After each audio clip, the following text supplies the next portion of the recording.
La revisión del siguiente tema corresponde a dar a conocer los diferentes tipos de diabetes. La diabetes mellitus es una enfermedad que está incrementando a un nivel de epidemia alarmante. Es muy importante que nosotros conozcamos cómo se clasifica para poder hacer un diagnóstico temprano de diabetes y prediabetes utilizando los criterios que deben de estar estandarizados. La detección de la diabetes, especialmente en los países en vías de desarrollo, es muy importante con la finalidad de reducir el diagnóstico tardío. Como sabemos, la diabetes mellitus implica la interacción tanto de factores genéticos como no genéticos, como ambientales e infecciosos. Afortunadamente, se han realizado muchos estudios e investigaciones que nos dan a conocer nuevos conocimientos sobre la comprensión del mecanismo del desarrollo de la diabetes. La diabetes mellitus es un grupo de enfermedades metabólicas que va a estar caracterizada por hiperglucemia. Esta es de forma crónica, este es resultante de diferentes defectos en la secreción de insulina, la acción de la insulina o puede ser de ambas. Aquí pues van a existir anomalías metabólicas tanto en los carbohidratos, lípidos y proteínas y son el resultado de la importancia de la insulina como hormona anabólica.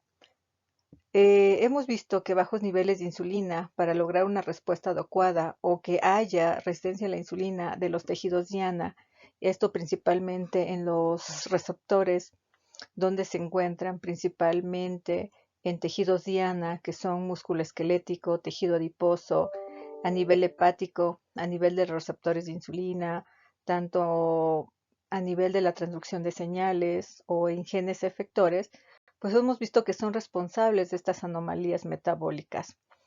La gravedad de los síntomas se debe al tipo y duración de la diabetes. Algunos de los pacientes con diabetes son asintomáticos y vamos a ver que en especial aquellos con diabetes tipo 2 durante los primeros años de enfermedad. La clasificación de la diabetes es muy importante y esto va a tener implicaciones para las estrategias del tratamiento. No ha sido una tarea fácil realmente, ¿por qué? Porque vamos a ver que muchos pacientes no van a encajar fácilmente en una sola clase, especialmente en los adultos jóvenes. Y el 10% de estos pacientes que se detectan inicialmente pueden requerir una revaloración para poder llevar a cabo esta clasificación. Bueno, ¿de dónde salió la clasificación de diabetes o quién la impuso o dónde la podemos encontrar? Bueno, la clasificación clásica de diabetes fue propuesta por una asociación, la ADA, que es la Asociación Americana de Diabetes. Esto fue en el año de 1997 y llegó a clasificarla como diabetes tipo 1, diabetes tipo 2, en otros tipos de diabetes y diabetes mellitus gestacional que sigue hasta el momento es, digamos que la clasificación más aceptada por las diferentes asociaciones médicas.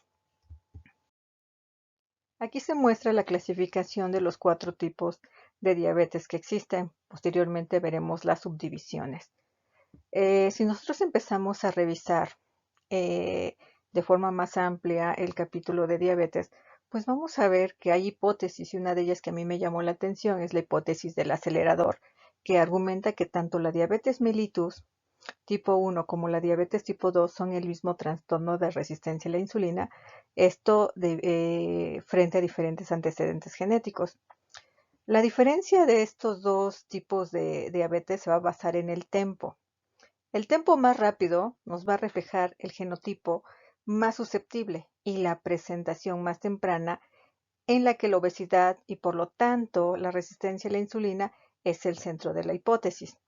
Vamos a tener diferentes predictores que se mencionan en la literatura que incluyen una mayor velocidad de crecimiento de altura, una alteración de la sensibilidad a la glucosa, de las células beta, también vamos a tener aquí la implicación de un incremento de los radicales libres, el estrés oxidativo y muchos factores que tienen que ver con el estrés metabólico en el desarrollo de la patogénesis y complicaciones de la diabetes mellitus.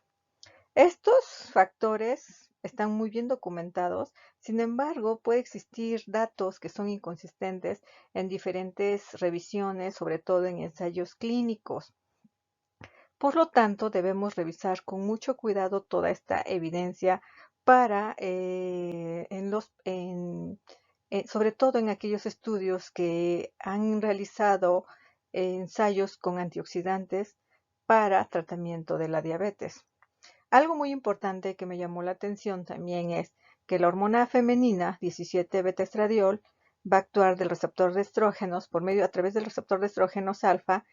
Va a ser esencial para el desarrollo y preservación de la función de las células beta pancreáticas. Esto bueno, lo que se demostró que el estrés oxidativo inducido conduce a la destrucción de las células beta en los receptores de estrógenos alfa, sobre todo en experimentos realizados en ratones.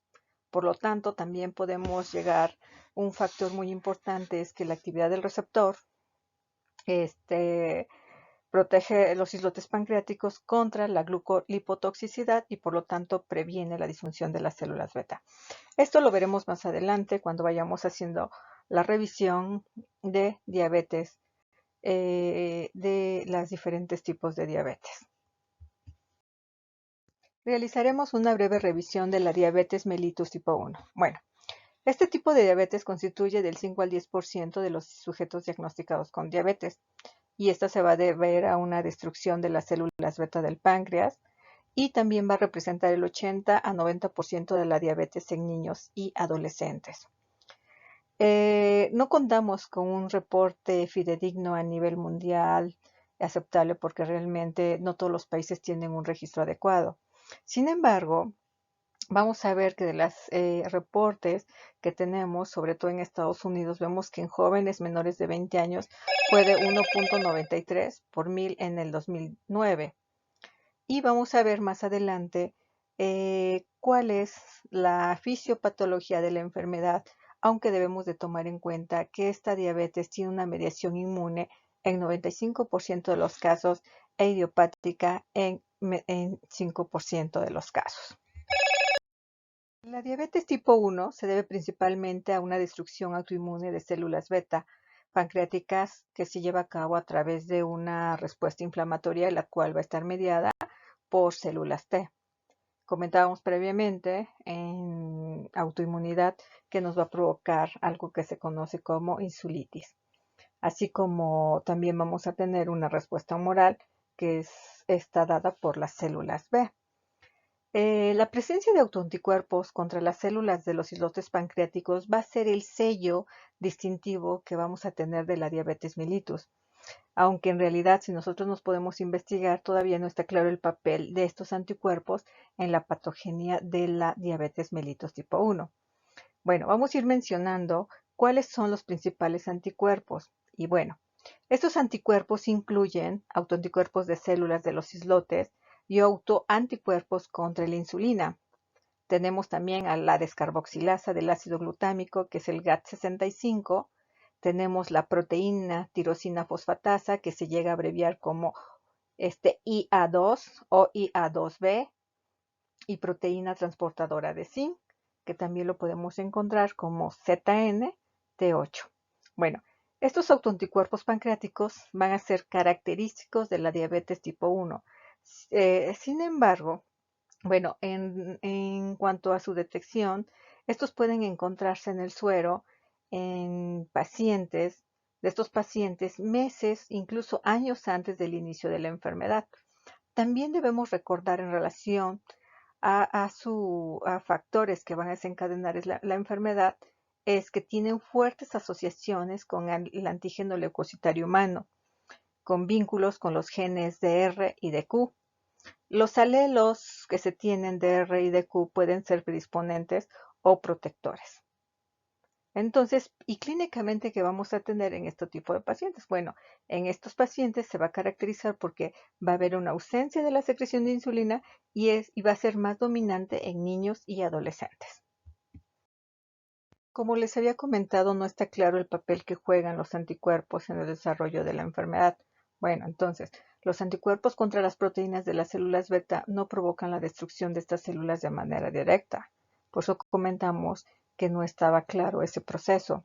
Sin embargo, podemos observar que linfocitos T infiltran los islotes y van a destruir las células beta. Por lo tanto, va a existir una falla en los procesos de autotolerancia dentro del sistema inmune.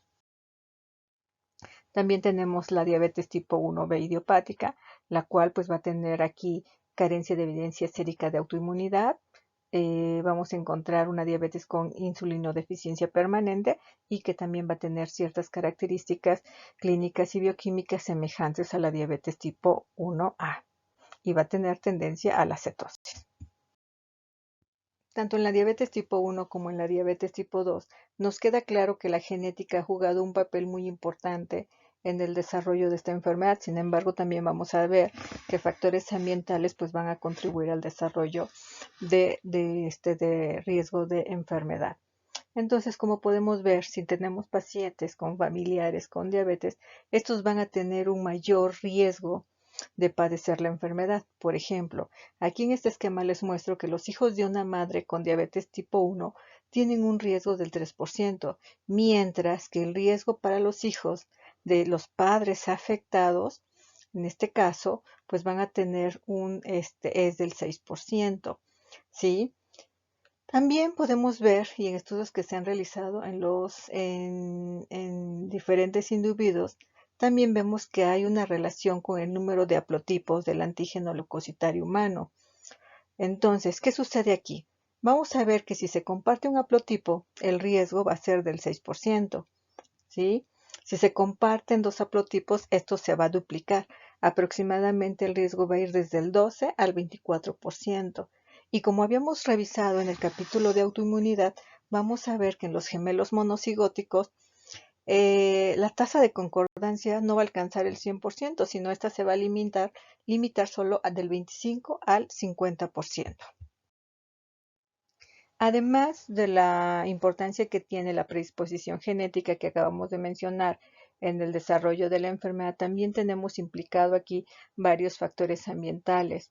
Entre ellos podemos mencionar los factores virales que van a incluir lo que es la rubiola congénita, la infección por enterovirus, rotavirus, virus del herpes, citomegalovirus, retrovirus endógeno y virus de Luján. También podemos llegar a encontrar otras alteraciones de una hormona como es la vitamina D. Y entonces también esto condiciona a desarrollar diabetes tipo 1. También podemos mencionar algunos otros factores como son la exposición prenatal a contaminantes. Se menciona sobre todo ¿cómo se llama? Los raticidas. Algo también muy importante que debemos de tomar en cuenta en lo que es la diabetes tipo 1 es la mejora de la higiene y las condiciones de vida. Esto generalmente sucede en los países desarrollados, en donde prácticamente hay una disminución de, ¿cómo se llama? De las infecciones. Y esto pues nos va a conducir precisamente a que estos niños tiendan a desarrollar más enfermedades autoinmunes. Esto usted lo va a encontrar en la literatura y se va a conocer como la hipótesis de la higiene.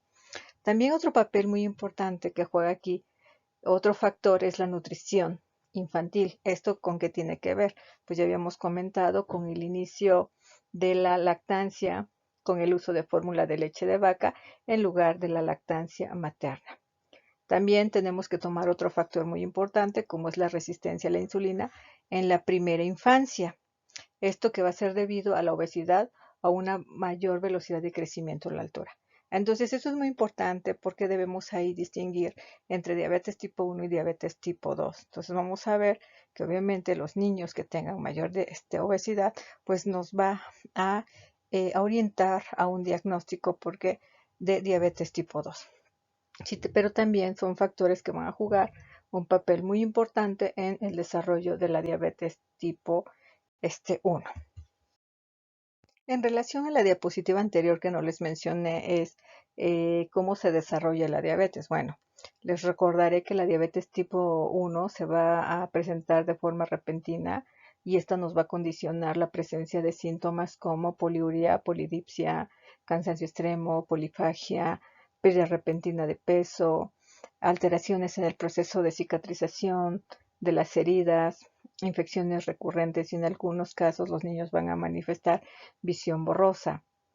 En etapas, cuando tenemos una hiperglicemia, vamos a tener mecanismos compensadores como es la eliminación de la glucosa por la orina. Esto nos va a condicionar una diuresis osmótica que nos va a llevar a cabo nos va a llevar a una deshidratación severa y por lo tanto esto nos puede conducir a una complicación aguda que es con la cual debutan los pacientes, que puede ser la cetoacidosis diabética.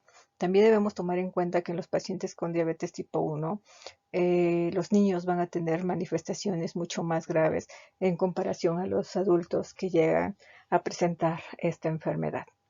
Algo también muy importante es que la diabetes tipo 1 pues también van a ser más propensos a presentar ciertos trastornos autoinmunes como la enfermedad de Graves, la tiroides de Hashimoto, la enfermedad de Addison, vitiligo, hepatitis autoinmune, incluso hasta miastenia graves.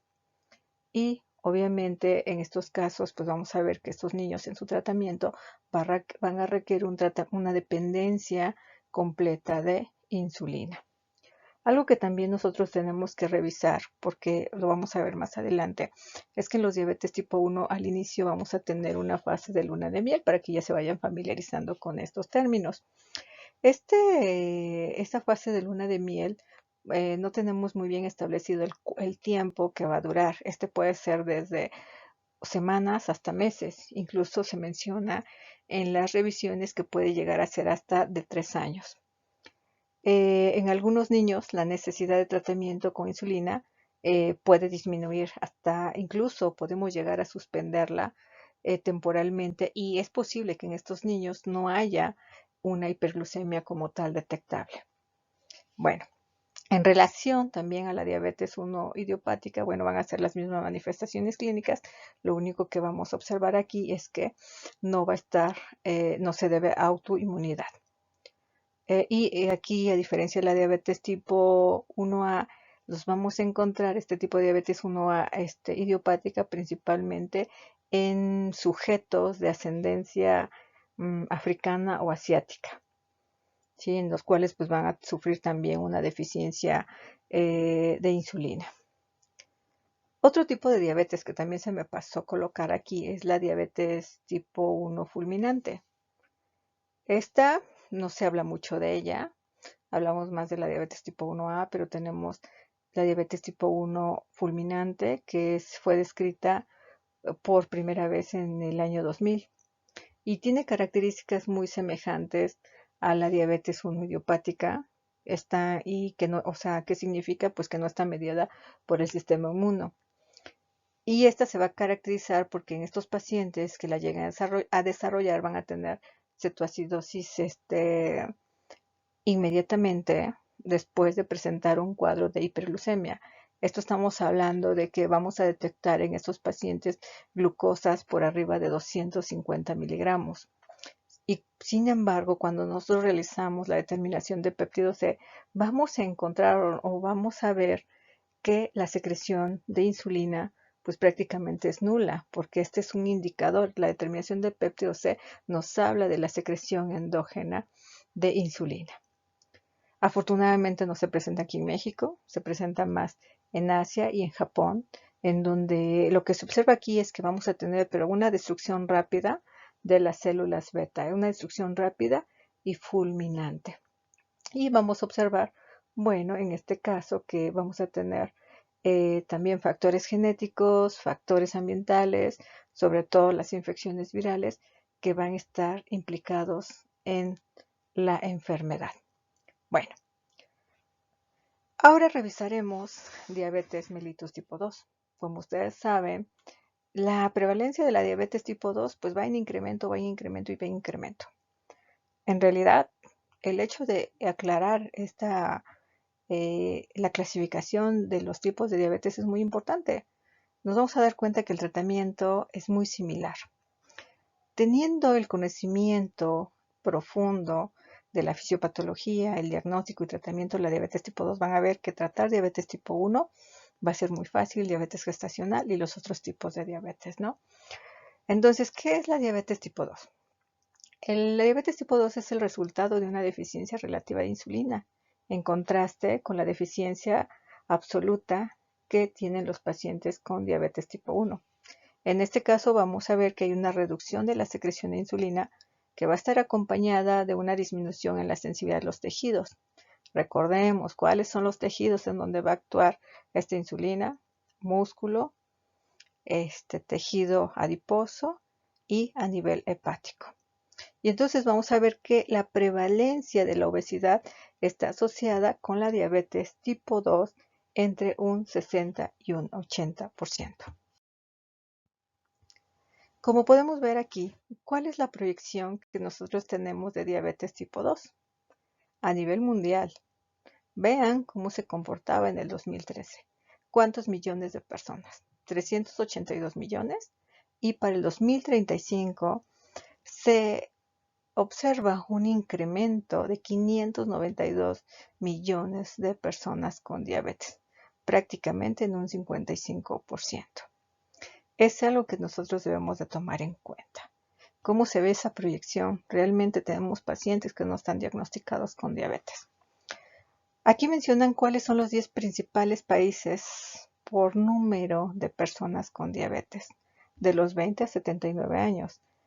Ojo, vean, estamos hablando de 2013. China en primer lugar, ¿sí? 98 millones. India, 65. ¿Y dónde está nuestro querido México? 8.7 millones. Sin embargo, que no se nos olvide que somos el primer país a nivel mundial, o ocupamos el primer lugar en obesidad. Y esto pues obviamente va a tener implicaciones sociales, pero principalmente económicas. ¿Por qué?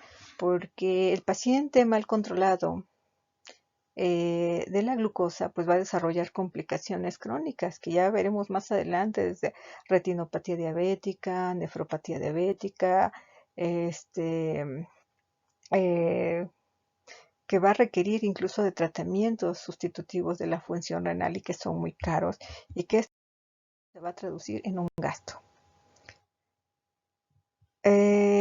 Como podemos ver, y les mencionaba, el hecho de que yo no tenga un paciente bien controlado me implica complicaciones, ¿sí? Complicaciones crónicas, pie diabético, nefropatía, neuropatía, retinopatía, entre otras. Y entonces observamos en los diferentes reportes que tenemos que la diabetes causó 5.1 millones de muertes en el 2013. Observamos que en el 2013 cada 6 segundos una persona muere con diabetes. Esto ha ido incrementando. Incrementó en un 50%. Y entonces vamos a ver cuáles son los gastos. 2013, 548 miles de millones de dólares. 2035, 627 miles de millones de dólares. Realmente es algo que se tiene que cuidar. En la actualidad lo observamos nosotros en la Secretaría de Salud. El paciente más demandante es el paciente con diabetes mellitus. Mayores complicaciones, mayores gastos. En esta diapositiva mostramos, ahora sí, de acuerdo a las regiones, ¿sí? Cuántos millones de personas están afectadas por la diabetes y cómo se ha dado este incremento. Bueno, vamos a ver lo que es América del Norte, América Central. Entonces, pues vamos a ver que en el 2013, estos son cuadros comparativos, un cuadro comparativo que nos menciona los datos del 2013 y 2035. Y veamos cómo se va incrementando, ¿no? Debemos de tomar en cuenta esto en un 60% en América Central y del Sur. Y en América del Norte, prácticamente en un 30%, en un 37%. Bueno, esto es fatal. La mortalidad en menores de 60%, veamos, América del Norte 38%, del Sur 44% y el resto de los países. En gastos ya vimos los miles de dólares, miles de millones de dólares que se lleva a cabo y que obviamente esto tiene implicaciones en la economía del país. Estos datos prácticamente son para asustarse. ¿Por qué? Porque cuando revisamos este tema a varios les aburre si no ponen atención. Diabetes, lo más fácil. ¿Para qué voy a estudiar si lo único que voy a ver es diabetes y hipertensión? Sí, efectivamente, diabetes y hipertensión son las patologías más frecuentes, incluso no nada más en la consulta del médico general, sino también en la consulta del especialista. Sí, sobre todo el especialista en medicina interna. Y entonces, ¿esto qué nos traduce? Pues que realmente estamos entendiendo muy mal la enfermedad. No sabemos clasificar a nuestros pacientes. Esto se los menciono, ¿por qué? Porque realmente he observado en la consulta, cuando llegan, que le preguntan si el paciente usa insulina o no usa insulina. Porque si usa insulina es diabetes tipo 1 y si no utiliza insulina es diabetes tipo 2. Entonces nosotros como médicos tenemos que aprender a educar a nuestro personal. ¿Cómo? Pues enseñándole. Y enseñándole una adecuada clasificación y haciendo las observaciones correspondientes para poder clasificar a nuestros pacientes en una forma adecuada. Por eso comentaba que realizar la clasificación de diabetes no es tan fácil. Tiene implicaciones en el cual pues tiene que haber una revaloración para poder ver en qué grupo de diabetes lo vamos a poner. ¿Cuáles son las principales complicaciones que van a presentar estas alteraciones en el metabolismo de los carbohidratos? Todo debido por la deficiencia tanto absoluta como relativa de insulina, a nivel de los ojos, a nivel dental, a nivel del corazón, la circulación, la nefropatía, extremidades inferiores con enfermedad vascular periférica, sistema nervioso periférico como neuropatía, pie diabético, ulceración, amputación, cerebro a nivel de circulación cerebral o enfermedad cerebrovascular. Primer causa de ceguera en México, la retinopatía. Primer causa de amputación no traumática, pie diabético. Primer causa de insuficiencia renal, nefropatía diabética, condicionado por un mal diagnóstico y por lo tanto un mal tratamiento. Bueno, este es un esquema de realmente cómo va a funcionar o cómo tenemos la función de nuestro páncreas en relación a la insulina. Yo siempre les pongo a mis pacientes cuando les explico y tienen diabetes, porque la realidad es que decirle a un paciente que tienes diabetes para ellos es un balde de agua fría. Se ponen a llorar, piensan que se van a morir. Bueno, efectivamente todos nos vamos a morir, pero obviamente tenemos que ver la calidad de vida y también debemos hacerles la observación que estos pacientes pueden tener una adecuada calidad de vida con un adecuado tratamiento. Entonces tienen que entender también ellos la fisiopatología para poder adaptarse a su tratamiento. ¿Qué observamos? Siempre, yo a mis pacientes les pongo siempre un ejemplo con una llavecita. La insulina prácticamente va a ser esa llave. Aquí tenemos el páncreas, tenemos las células. ¿Qué sucede en una situación normal?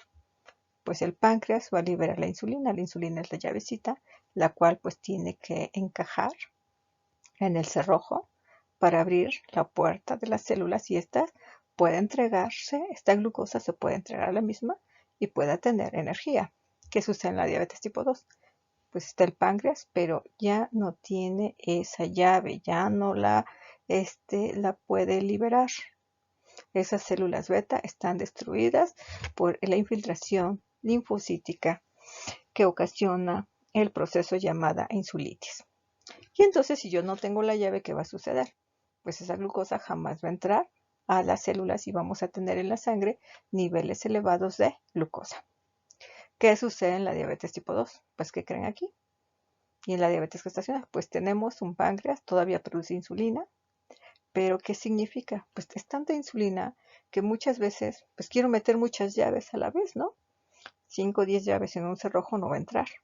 ¿Qué va a suceder? Pues va a ser que la insulina pues no actúe de forma correcta a nivel de las células o no pueda abrir, y esto por lo tanto se manifieste con un incremento de los niveles de glucosa en la sangre. Van a estar implicados aquí varios órganos y varias hormonas. Tenemos hormonas contrarreguladoras, como es el glucagón, como son las catecolaminas, ¿sí? Y obviamente el páncreas, en el cual pues vamos a ver alterada la liberación de insulina, también su síntesis, y la otra es donde van a actuar precisamente esa insulina, que si hay alteraciones, pues vamos a tener que esta pues no se va a unir a su receptor, que se encuentra a nivel hepático, a nivel del tejido graso o a nivel del músculo esquelético, y esto nos va a condicionar niveles altos de glucosa. Bueno, el otro mecanismo por el cual pues, podemos llegar a presentar diabetes mellitus tipo 2 es la resistencia a la insulina. Comentaba que va a haber una disminución de la respuesta en los tejidos a la insulina. Esto debido porque tenemos mucha insulina y al final de cuentas no se une a su receptor, se saturan los receptores.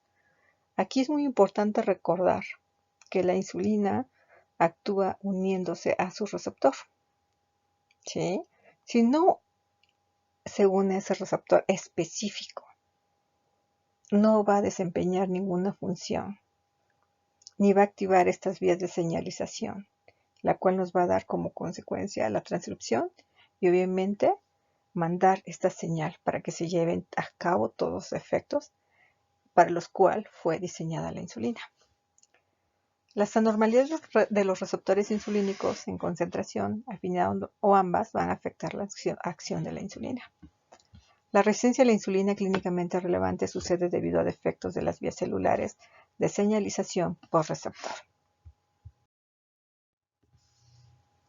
La diabetes tipo 2. Bueno, en la diabetes tipo 2 también juega un papel muy importante la genética.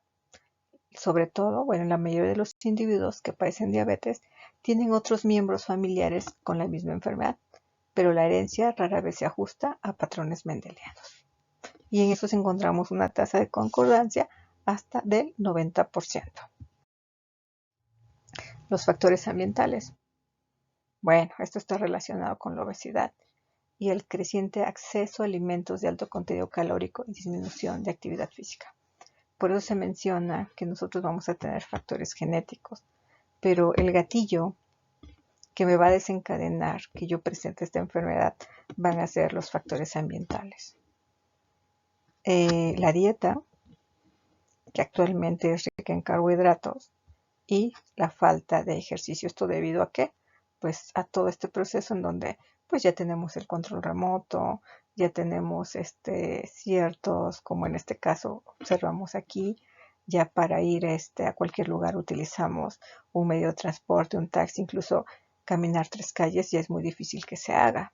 Generalmente tratamos de evitar realizar la actividad. Y esto pues nos va a condicionar este incremento en la obesidad y va a llegar un momento en que esta célula beta vaya sufriendo por estos procesos y nos desencadene como tal una falta progresiva en la función de las células beta y por lo tanto una deficiencia relativa de insulina y lleguemos a presentar diabetes mellitus tipo 2. La diabetes gestacional es otro tipo de diabetes gestacional. Esto pues está condicionado por la hiperglucemia del embarazo. Esta se puede presentar antes del embarazo ya sea en forma de diabetes tipo 2, se va a conocer como diabetes pregestacional, o durante el embarazo, que la vamos a conocer como diabetes gestacional. Esto es muy importante tomar en cuenta. ¿Por qué? Porque las madres con diabetes gestacional y los bebés nacidos de estas madres pues van a tener un mayor riesgo de desarrollar diabetes a lo largo de la vida.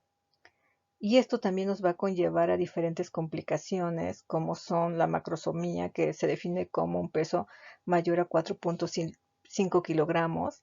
Y esto también nos va a conllevar a presentar, tenga una predisposición para preeclampsia, parto prematuro, entre otras complicaciones. Los factores de riesgo de diabetes gestacional incluyen lo que es la obesidad, los antecedentes personales de diabetes gestacional, antecedentes familiares de diabetes, también la edad materna, el hecho de haber presentado síndrome de ovarios poliquísticos, vida sedentaria y la exposición hacia algunas drogas. Bueno, vamos a ver de forma general cómo se va a llevar a cabo el diagnóstico de la diabetes. Este se va a, ¿cómo se llama? Vamos a tener dos enfoques. Un enfoque que consiste en un primer paso y un segundo paso.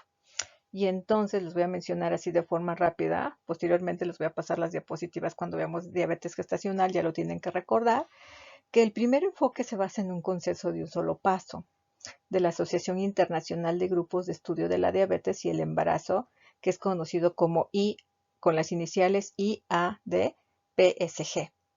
y que está adoptado recientemente por la OMS. Rapidísimos les menciono que los criterios que vamos a utilizar para su diagnóstico es la glucosa en ayunas de 92 gramos, que tiene que ser mayor o igual a 92. Si nosotros damos una carga de glucosa, vamos a ver que a la hora vamos a tener 75 gramos, después de la carga de 75 gramos de glucosa, a la hora vamos a determinar la glicemia, y si es mayor de 180, pues cumple el criterio de diabetes gestacional. Y también vamos a determinar la glucosa en 2 horas después de una carga de glucosa de 75 gramos. Esta tiene que ser de 153. Y entonces es como nosotros podemos llegar a hacer el diagnóstico de diabetes gestacional. Esto es por un solo paso. Sin embargo, vamos a tener otro enfoque que también se los menciono de forma rápida. Este enfoque se utiliza más en los Estados Unidos. ¿Y qué vamos a tener? Aquí este enfoque está compuesto por dos pasos. En el primer paso se va a determinar la glucosa plasmática después de 1 hora. A la paciente que va a llegar a nuestro consultorio le vamos a administrar una carga de glucosa de 50 gramos en estado de 50 gramos en estado que esté embarazada sin ayuno. Si nosotros tenemos una glucosa mayor o igual a 140, tenemos que pasar a un segundo paso.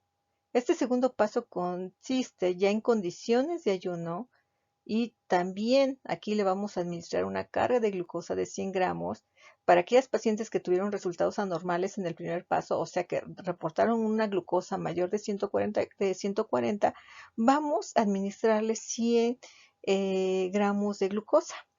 Y entonces vamos a hacer una determinación y debemos de tener por lo menos ¿cómo se llama? 2 de los 4 niveles de glucosa plasmática alterados. ¿Cuáles son estos niveles de glucosa plasmática según los criterios? Bueno, debemos de tener glucosa en ayunas mayor de 95, a la hora de 180 miligramos por decilitro, a las 2, bueno, no recuerdo muy bien, pero bueno, creo que a las 2 horas no se determina. Aquí se va a determinar a las 3 horas y esta debe ser mayor de 140. Entonces aquí es muy importante porque nosotros vamos a utilizar diferentes criterios. Les enviaré artículos donde vamos viendo cómo fueron sacando estos criterios para hacer el diagnóstico de diabetes gestacional. Esto con la finalidad de otorgar a nuestros pacientes un tratamiento oportuno y obviamente evitar las complicaciones. Dentro de la clasificación en los tipos de diabetes de acuerdo a la ADA, pues vamos a observar que encontramos otros tipos específicos, desde defectos genéticos autosómicos dominantes de la célula beta, defectos genéticos en la acción de la insulina, diabetes neonatal, enfermedades del páncreas exócrino, endocrinopatías, aquella inducida por fármacos o químicos, algunas infecciones, algunos síndromes genéticos ocasionalmente relacionados con la diabetes. Como ustedes se dan cuenta, pues realmente entender la diabetes es muy complicado debido a la gran complejidad y porque va a involucrar diferentes factores genéticos y ambientales. Hay muchos estudios relacionados con los defectos genéticos o los otros tipos de diabetes y que han centrado pues prácticamente un espectro de genes que van a desempeñar un papel en el mecanismo molecular del desarrollo de la diabetes. Bueno, vamos a observar que existen muchas mutaciones genéticas y una gran variedad de polimorfismos de un solo nucleótido en muchos genes. Y estos van a estar involucrados en las vías metabólicas que van a afectar los niveles de glucosa en la sangre. Por lo tanto, el mecanismo genético exacto de la diabetes sigue siendo muy difícil de comprender, ¿no? Entonces, es realmente considerar que una sola mutación o un polimorfismo genético nos va a dar como tal un mismo efecto entre los diferentes individuos de una población o poblaciones diferentes. Va a haber variaciones que van a ver que de alguna forma afectan directa o indirectamente o se ven afectados por el trasfondo genético general que va a tener cada individuo o grupos de familias o población que se va a complicar, sobre todo cuando tengamos la interacción con factores modificadores ambientales y muy variables. Dentro de los tipos específicos de diabetes, también vamos a mencionar algunos, sobre todo los que son más frecuentes, digo son raros, pero de los más frecuentes, vamos a revisar partes generales de este tipo de diabetes. Esto es la finalidad de esta clase es revisar los tipos. Es un poquito complicado entender cómo se lleva a cabo todo este proceso fisiopatológico de los diferentes tipos de diabetes. Al final de cuentas, esto nos va a conducir a una hiperglucemia. Pero por lo menos debemos hacer el intento de poder entender para poder otorgar un adecuado tratamiento y conocer cuáles son las más frecuentes. En este esquema mostramos la clasificación de las diabetes específicas, que sería el cuarto grupo que nos describe la ADA. Entonces vamos a encontrar defectos genéticos en la función de la célula beta. Estos son considerados como diabetes monogénica y esto se va a deber a un defecto genético en genes individuales de la célula pancreática, de la célula beta, por supuesto, que esto nos va a dar como resultado la interrupción de la función de la célula beta con una reducción de la misma. Esto es muy importante porque vamos a ver que se van a clasificar en base a la edad. Incluso menciona en alguna literatura que está la diabetes gestacional que se presenta en menores de 6 meses. Debe ser antes o puede ser de inicio de la madurez del joven, así se conoce. Y diabetes de inicio de la madurez del joven, que es conocida como los tipos MODY, que ya veremos más adelante. También es conocida como diabetes del inicio del adulto. Esta clasificación de la diabetes monogénica se utiliza actualmente para relacionar la etiología genética específica con las implicaciones terapéuticas específicas. No todos van a responder al mismo tratamiento. Podemos llegar a encontrar también otras alteraciones desde una diabetes mitocondrial, que esta se va a deber a mutaciones que se van a presentar, mutaciones puntuales, sobre todo en el ADN mitocondrial, el cual va a estar asociado a la presencia de sordera y también va a estar relacionado con la transmisión materna del ADN mutante y esto nos puede dar como resultado en diabetes mediada por la madre. Realmente las mutaciones que se producen que producen insulina mutante o la incapacidad de convertir, en este caso, en defectos genéticos de la insulina, que son mutaciones que producen insulina mutante, o la incapacidad de convertir la proinsulina a insulina, nos va a dar como resultado que nuestros pacientes llegan a presentar intolerancia a la glucosa en algunos casos, sobre todo cuando los pacientes acuden a revisiones, es como podemos ir detectando esta parte. Podemos llegar a también encontrar defectos genéticos en el receptor de insulina o en las vías de translocación de señal de insulina. Y esto nos va a dar como resultado que haya una hiperinsulinemia, ¿sí? Y también que haya una hiperglucemia moderada o que se presenta una hiperglucemia moderada a grave. Otra de las causas de diabetes específicas son enfermedades relacionadas al páncreas exócrino. Esto va a ser debido a una lesión difusa del páncreas y entonces puede ser desde una pancreatitis, una pancreatectomía, un trauma, neoplasia, fibrosis quística, sí, que esto también nos puede llevar a atrofia del páncreas que nos va a conducir a una pérdida progresiva de la célula beta. También puede haber, por ejemplo, infiltración de grasa, como se presenta, o el nombre correcto es esteatosis pancreática.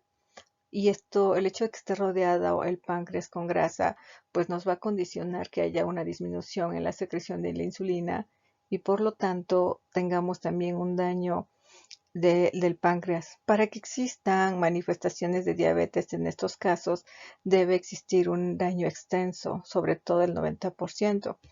Incluso es una regla en general. Para que yo tenga manifestaciones de la lesión de una glándula y sean manifestadas las deficiencias de esta hormona, esta glándula debe estar afectada o dañada o destruida en un eh, porcentaje del 90% de su volumen total. ¿Sí? También hemos identificado diferentes síndromes genéticos, ¿sí? Que están relacionados con alteraciones en la glucosa, como es el síndrome de Down, el síndrome de Klinefelter, entre otros. También tenemos algunas otras endocrinopatías que pueden llegar a condicionar hiperglucemia, como son la acromegalia, el síndrome de Cushing, el glucagonoma y el feocromocitoma. Esto generalmente está dado por incremento de catecolaminas, de hormona de crecimiento, de hormonas esteroideas, incluso el glucagón, que como sabemos son hormonas contrarreguladoras. Tenemos en este esquema la inducida por fármacos o sustancias, desde Vacor, que está presente en los raticidas, la pentamidina, el ácido nicotínico, hormona tiroidea, diazóxido, agonistas beta-adrenérgicos, tiazidas, el interferón gamma, entre otros grupos de fármacos. Infecciones que ya había mencionado en, ¿cómo se llama? En diabetes tipo 1, desde la rubiola, citomegalovirus, rotavirus, entre otros. Formas infrecuentes de diabetes mediadas por inmunidad, pues tenemos los anticuerpos antirreceptores de insulina y tenemos otros síndromes genéticos ocasionalmente asociados a diabetes, como se los mencioné previamente, síndrome de Down, síndrome de Klinefelter, síndrome de Turner, síndrome de Wolfram, ataxia de Friedrich, entre otras, que afortunadamente pues son patologías raras en las cuales bueno, se tienen que buscar y mandar sobre todo a alta especialidad para su estudio. ¿Sí? Bueno, aquí prácticamente vemos una clasificación de la diabetes monogénica, ¿no? Sí, los tipos de diabetes, los MODI 1, MODI 2, MODI 3, MODI 4. Aquí observamos cuál es el nombre del gen. Realmente no quiero que se los aprendan de memoria. Los más frecuentes que se llegan a presentar son aquellas mutaciones que se llevan a cabo a nivel de la glucosinasa, ¿sí? Y también a nivel de lo que es el factor nuclear del hepatocito. El alfa son los más frecuentes. Aquí observamos la edad de presentación e intervalos dado por años en promedio, a los 17, 10, 14. Si se dan cuenta es lo que mencionábamos en pacientes muy jóvenes, antes de los 15 años. Y aquí mencionamos cada una de sus características. MODI 1, frecuente macrosomía, responde a sulfato. Y les comentaba que esto era muy importante conocer la mutación, porque esto va a estar relacionado sobre todo con el tratamiento específico que se va a otorgar a cada uno de ellos. Por ejemplo, el MODI 1 frecuente presenta macrosomía y en relación a los tratamientos nos va a responder a sulfanilureas a unas dosis muy bajas. Esta patología va a progresar y en un momento dado va a llegar a requerir el tratamiento con insulina. ¿Qué sucede aquí con el MODY 3, el MODY 2, que son los más frecuentes? Bueno, en el MODY 2 va a ser un hallazgo incidental. Como podemos observar, hay un escaso incremento de la glucosa en la curva de tolerancia a la glucosa y va a haber un escaso deterioro de la edad. Podemos decir que es el grupo o los individuos que presenten este tipo de diabetes les va a ir mucho mejor. En relación al MODY 3 hay un bajo umbral renal, tenemos glucosuria, que también va a ser uno de los diagnósticos con alguna tubulopatía renal. Aquí les va muy mal, el pronóstico pues no es muy bueno porque empeora rápidamente con la edad y aquí la ventaja es que va a responder a dieta y sulfanilurias, pero a dosis baja, pero tarde o temprano va a evolucionar a lo que es diabetes, va a evolucionar a un requerimiento de insulina. Entonces, como ustedes ven, pues sí es importante, incluso si nos ponemos a buscar en la práctica clínica y tratamos de buscar estos fenotipos, nos vamos a dar cuenta que en realidad lo que nos está faltando es la determinación de las mutaciones de los genes, que realmente es un poquito complicado, son estudios más caros, no se realizan en la mayoría de los hospitales, hay que mandarlos, por ejemplo, en este caso al hospital a nutrición en México, donde prácticamente tienen todas las condiciones necesarias para poder hacer un diagnóstico. ¿Sí? Entonces, pero bueno, yo creo que la mayoría englobamos a nuestros pacientes en diabetes tipo 2. Entonces debemos de tener cuidado en hacer esa clasificación. Tenemos los otros tipos de MODY, ¿sí? Que como les mencionaba, no se les debe de olvidar porque es MODY. Y entonces, pues MODY porque es diabetes de inicio de la madurez, pero en el joven. MODY 5, MODY 6, MODY 7, MODY 8, MODY 9 y MODY 10. Están afectados estos genes, ¿sí? Y vean, la MODY 5 empeora con la edad, hay quistes y malformaciones renales, genitales, hepáticas y aplasia del cuerpo y de la cola del páncreas. Vamos el MODY 6, es algo muy similar a lo que se presenta en la diabetes tipo 2, obesidad, hiperinsulinemia y acantosis, ¿sí? Y en el caso del 7, pues puede inducir a diabetes neonatal y en este caso el MODY 9, pues prácticamente va a requerir un tratamiento con insulina. Entonces, si ustedes se dan cuenta, pues realmente la clasificación de los MODY es más compleja. ¿Por qué? Porque puede englobarse en las características clínicas que tiene tanto diabetes tipo 2 como diabetes tipo 1. Entonces, por ahí vamos a ir haciendo diagnósticos de exclusión para poder llegar al diagnóstico con certeza. Bueno, ahora, en este cuadro, pues es comparativo en relación a los diferentes tipos de diabetes. Diabetes tipo 1, diabetes tipo 2, MODY. Aquí mencionamos las MODY más frecuentes, que es la 2 y la 3. Y vamos a ver en qué pacientes pues van a requerir insulina o ya van a ser dependientes. Si hay antecedentes de los padres, veamos que aquí hay un gran componente en relación a los padres. Edad de diagnóstico desde los 2 años a adulto joven. También ya encontramos diabetes tipo 2 en niños asociados a obesidad. Y en el caso del MODY 2, desde el nacimiento. ¿Qué tanto está relacionada la obesidad? Pues en el diabetes tipo 1 poco frecuente, en el diabetes tipo 2 mayor del 90%, vean, y en el resto es muy poco frecuente. Entonces podemos sospechar, o realmente lo que les mencionaba, que podemos llegar a tener pacientes con estas mutaciones y no nos damos cuenta y las estamos clasificando en un diabetes tipo 1 o en un diabetes tipo 2. En la diabetes tipo 1 no va a haber acantosis, que es un dato de resistencia a la insulina, tanto en las axilas como en el cuello, en comparación con las diabetes tipo 2 o la tipo 2 y 3.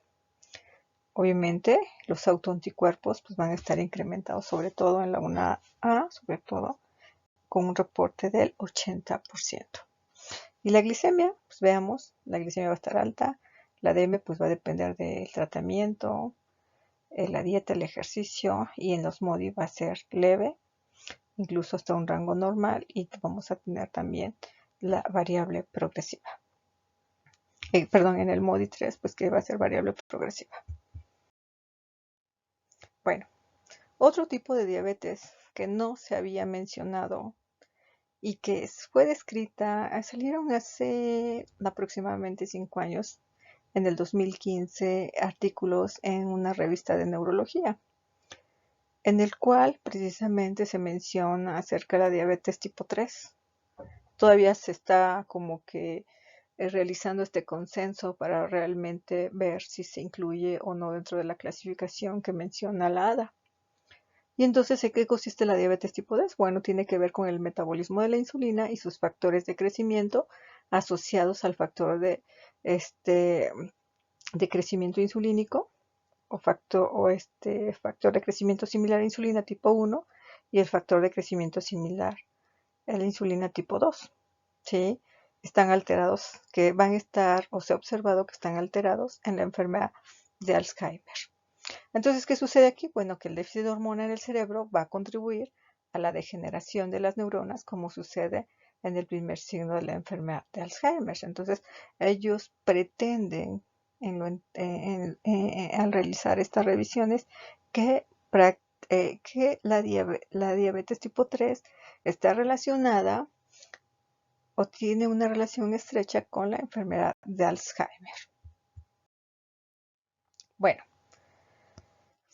al final, pues vemos, como podemos observar, es un cuadrito en el cual nos ayuda, ¿verdad?, también a ver otro tipo de diabetes que me faltó mencionar, es la latente autoinmune del adulto, que esta también se va a diferenciar de la diabetes tipo 1, en donde se va a presentar en una edad mayor a los 30 años, pero que va a haber la presencia de anticuerpos. Generalmente son pacientes que no son obesos, y bueno, vamos a ver las características que van a tener cada uno de ellos. Vamos a ver diabetes tipo 2. Aquí tenemos a la LADA, que está intermedia entre la diabetes tipo 1 y la diabetes tipo 2, que es la diabetes latente autoinmune del adulto. Bueno, aquí vamos a tomar en cuenta la edad. Veamos, la diabetes tipo 2 es en mayores, por arriba de 30 años, que también se puede presentar en niños, y la diabetes tipo 1 incluso se puede presentar neonatal, inmediatamente el nacimiento, y en la LADA pues prácticamente estamos en una edad promedio de 30. La obesidad, ¿qué papel juega? Pues vean, en la diabetes tipo 1 pues no juega ningún papel. En la LADA pues es intermedio, ¿no? O sea, pueden estar con sobrepeso o no. Y en relación a la diabetes tipo 2, pues obviamente aquí dice no obesos, no, aquí la mayoría son obesos. Que los pacientes, ¿quién va a presentar síndrome metabólico? Pues los diabetes tipo 2. Diabético tipo 1, pues no tiene síndrome metabólico, pues son pacientes delgados. ¿Sí? Y así vamos a ir viendo una serie de características que mencioné previamente, como son incluso la presencia de anticuerpos que van a predominar en la diabetes tipo 1 en comparación en la LADA, pero vean, en la diabetes tipo 2 no hay anticuerpos. Los que están relacionados al antígeno leucocitario humano, en este caso la diabetes tipo 1, e incluso también la diabetes tipo LADA. La función de las células T en la proliferación de las células beta, que nos va a ocasionar insulitis. Vean, se da en la diabetes tipo 1, en la LADA, pero no en la diabetes tipo 2. ¿Cómo está la inflamación? Híjole, los pacientes con diabetes tipo 2 que son obesos prácticamente van a tener una inflamación crónica, que como ustedes se dan cuenta, pues obviamente va a tener una liberación de citocinas y que nos va a condicionar a que sean más vulnerables a presentar complicaciones en alguna patología agregada. Y vemos en relación al péptido C, pues en el péptido C, en la diabetes tipo 2 todavía vamos a tener, porque vamos a tener una síntesis menor, pero va a haber secreción de insulina en comparación a la diabetes tipo 1, en donde prácticamente yo no voy a tener ya secreción de insulina. En relación al tratamiento con insulina, vemos que todos los pacientes con diabetes tipo 1 pues van a requerir insulina en comparación a los diabetes tipo 2 que no van a requerir insulina o van a requerir en menor cantidad. Esta revisión es muy importante porque de alguna forma nos va a permitir hacer una clasificación adecuada. A lo que nosotros nos vamos a enfrentar en la consulta va a ser sobre todo a diabetes tipo 2. Por favor, no tienen que hacer el diagnóstico de diabetes tipo 1 o tipo 2 en base al uso de insulina. Si se utiliza insulina, incluso a un paciente con diabetes tipo 2 se le puede iniciar insulina de forma temprana. Ya veremos de qué forma se inicia la insulina. En esos vamos a irnos con más detalle en relación a diabetes. Es un tema muy largo, ¿sí? Quisiéramos abarcar todo, pero desafortunadamente es un poquito complejo. A pesar de ser un tema muy largo y también una enfermedad muy frecuente, realmente nos damos cuenta que no estamos haciendo lo correcto por falta de conocimiento. A todos nos aburre ver diabetes, ¿sí? ¿Por qué? Porque nuestra consulta es de pura diabetes. Pero los estudios muestran que tenemos un gran porcentaje de pacientes, no vamos lejos, en México, descontrolados, hemoglobinas por arriba de 7 y muy pocos pacientes tienen un tratamiento adecuado, sobre todo con insulina. Y entonces, por favor, no clasifiquen a la diabetes en base al uso de insulina. El diabético tipo 1 va a ser insulino dependiente, o sea, va a depender en su totalidad de insulina. El diabético tipo 2 va a ser insulino requiriente. La cantidad de insulina que requiera va a ser menor. ¿Esto de qué va a depender? De muchos factores. Vamos a ir adelantando poco a poco porque es muy importante tener presente todo esto. Por ejemplo, les voy a mencionar así de una forma breve lo que vamos a ver más adelante cuando iniciemos diabetes tipo 2 y empecemos el tratamiento farmacológico, en donde se utilizan en el diabetes tipo 2, que todavía tiene reserva pancreática, las sulfanilureas. Entonces, recuerden que ningún tratamiento para la diabetes regenera la célula beta, ninguno. Y los fármacos que más utilizamos aquí en México son las sulfanilureas. Las sulfanilureas son secretagogos. Traducción, incrementa la secreción de insulina, mas no dice que incrementa la regeneración de la célula beta. Sin embargo, cuando nosotros hacemos el diagnóstico de diabetes tipo 2, vamos a observar, de acuerdo a los estudios, que el 80% de la célula beta está perdida. ¿Qué significa? Que solamente me queda funcional un 20%. Y si yo doy un secretagogo, como son las sulfanilureas, la que más utilizan glibenclamida, en una etapa temprana de diabetes, cuando no lo requiere, lo que va a hacer es incrementar la síntesis y un mayor deterioro de la célula beta y por lo tanto vas a propiciar que tu paciente llegue a requerir insulina en un momento dado. Entonces ya más adelante explicaré cuáles son los tratamientos que se deben utilizar y por qué sí sulfanilureas y por qué no sulfanilureas. No quiero que satanicen a este grupo de fármacos porque son muy buenos. Lo que sí nosotros tenemos que aprender es a diferenciar en qué tipo de pacientes los voy a utilizar, así como las terapias con insulina que veremos más adelante. Bueno, en esta diapositiva les menciono rapidísimo los criterios para el diagnóstico de diabetes. Estoy enfocado sobre todo a diabetes tipo 1 y diabetes tipo 2. ¿Sí? Diabetes gestacional, ya les mencioné algunos criterios. Posteriormente se los voy a enviar en otra presentación para que los recuerden. Y diabetes tipo LADA y los diabetes tipo MODY, que tiene que ver precisamente con los anticuerpos y las mutaciones que se presentan en estos genes. Rapidísimo, repasamos: glucosa en ayunas mayor o igual a 126, glucosa plasmática 2 horas postprandial mayor de 200, hemoglobina glucosilada por arriba o igual a 6.5 y que tenga datos clínicos de hiperglucemia. Es algo que sí se tienen que ir aprendiendo, pero bueno, vamos a ver más adelante cómo vamos a facilitar este aprendizaje. Sí, también tenemos categorías de aumento del riesgo de diabetes, que está dado precisamente por aquellos pacientes que tengan una glucosa en ayunos de 100 a 125. 2 horas que rebasen los 140, 199 y que tengan una hemoglobina glucosilada en un rango de 5.7 a 6.4. Bueno, si ustedes se dan cuenta, pues hablar de los tipos de diabetes es complicado. Es información muy extensa, tratamos de resumir lo más que se pueda, pero sin embargo falta mucha información. Bueno, la siguiente clase va a tratar de diabetes mellitus tipo 2.